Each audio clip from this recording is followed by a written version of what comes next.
Ta kuptojmë të kush ka replikuar? Ish ministri i shëndetësisë, zoti Petrit Ceka Vasili, deputet 300 votsh, më kishe replikuar dhe më kishe thënë që unë e shise si sukses, dhe mua më thonë dhe si papagall, që e shise si sukses një skane që kishe bën gjithë Shqipërinë. Më kupton? Kur këta nuk bën një spital. Unë mendoj që mos të citojmë njerëz që nuk janë jo, se e ka bërë publike, s'është problem, e ka bërë publike. Se po mos e kishe bërë publike s'e citoja. Ndërsa unë do doja që të flisnim sot për këtë Shqipërinë europiane. Të lutem. Jo, unë flas për shëndetësinë, unë flas për shëndetësinë, sepse unë kam pas familjarët e mi të cilët nuk marrin dot kimioterapë. Kam qytetarë sot të cilët shkojnë atje dhe s'marrin dot kimioterapë. Po më kishe bërë 53 spitale, ti dhe unë filloja me 53 plus spitale. Cila Shqipëri europiane, në cilin vend europian ke parë që njerëzit...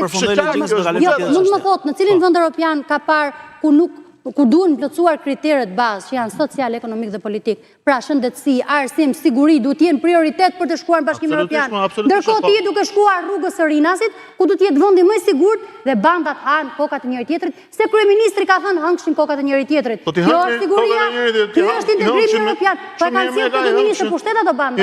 Ato banda, ky kryeministër ka dhënë pushtet për atyre bandave kriminale. Po, ato bandat kriminale telefonojnë drejt për drejt kryeministrin. Po pra, tani të lutem.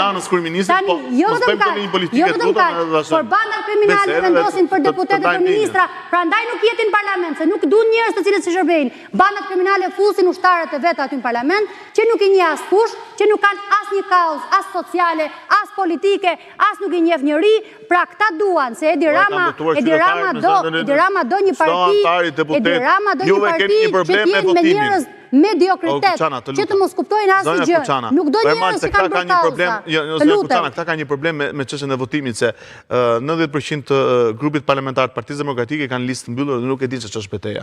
I kanë gjithë humbësit kronik në çdo qaq dhe i kanë sot. Kurse kjo që ka bërë betejë, mbyllur e keni edhe ju në Partinë Socialiste. Keni ata që mund të ishte një ekip shumë i mirë për ju. Unë kam kundërshtuar. Ke figura të angazhuara. Unë kam kundërshtuar listën. Më falë, për e ke 20 listat mbyllur, ti janë me votë. Kurse këta të gjithë listën e kanë listë mbyllur. Njerëzit që kanë fituar nga primare, njerëzit që kanë dalë të votuar në zgjedhjet parlamentare, këta janë jashtë, do doja një thirrje, unë ja kam bërë kryetarit tim drejt për drejt, do doja që t'i bëj një thirrje kryetarit tëm drejt për drejt që të bëj lista 100% të hapura. Ku ata që meritojnë të hyjnë në parlament. Unë jam për listat hapura 100%.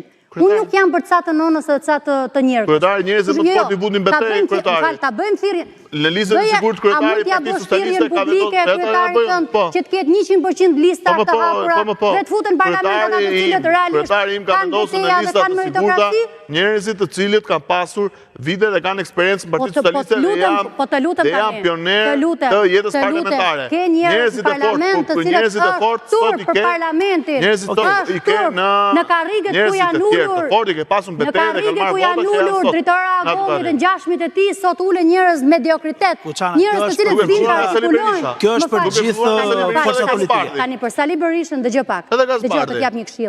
Për Sali Berisha është lider, jam shumë drejt. Për Sali Berishën mund të keni 1001 kritika. Por Sali Berisha, që s'është intelektual, nuk e ka thënë askush deri më sot. Pra, Sali Berisha ka hyrë në politikë dhe Sali Berisha ka lexuar, është njëri që lexon, është njëri që lexon edhe sot.